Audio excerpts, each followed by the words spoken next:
The Diary of a Certified Psychopath. Off the platter? The revolutionary vinyl preservation project persists at a cadence no greater than 33 RPM, but with plenty of pitch and pace changes,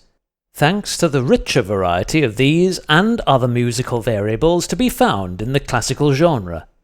and in this specific case, 3 exceptionally colourful interpretations of Bach's popular harpsichord concertos, rendered by the English Chamber Orchestra under the militant baton of Raymond Leppard, who also performed the works alongside fellow keyboardist Andrew Davis. Regrettably, I still possessed nowhere near the inner resolve nor array of artistic pedalling techniques necessary to physically characterise these contrasting multi-movement compositions,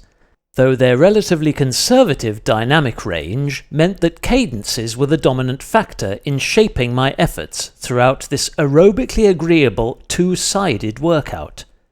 whilst power, which according to standard protocol during musically structured turbo training is generally governed by the volume of one's playlist, banged along at a steady bass tempo. This diminished sonic spectrum had nothing to do with Philips's modern stereo recording, which provided abundant dimension for both ensemble and soloists, though many of the instruments for which composers wrote their works throughout the Baroque and Classical eras are known to produce a thinner and collectively quieter sound, due to the materials from which they were assembled.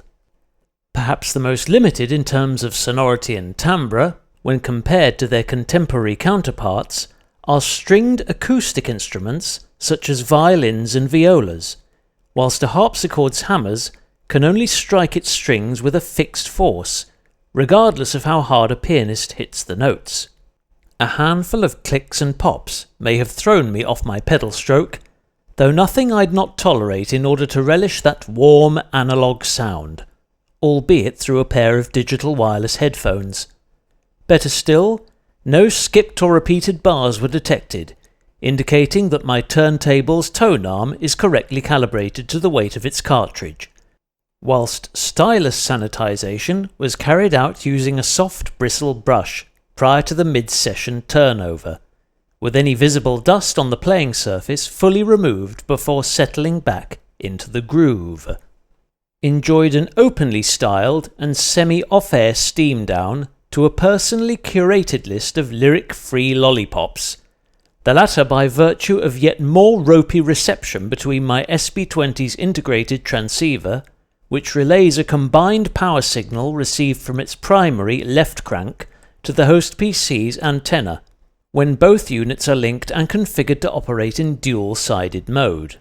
This breakdown in aerial communication was likely caused by interference from my neighbour's microwave therming up a midnight feast, an act that would severely compromise any device that depended on either the ANT Plus or Bluetooth protocols to function, both of which share the same saturated 2.4 GHz frequency as over 90% of all modern Wi-Fi devices, including those capable of dual-band transmission. Notwithstanding these technical hindrances, on my penultimate flat loop, following a shortcut across the forward Hillycom's lower bypass, I somehow ended up amidst an evenly dispersed clan of Don Miguel's die-hard dahlias, where I stayed to fill a few bars of fast drops for the virtual vault, at an investment rate that allowed all present the required breathing space for coherent small talk,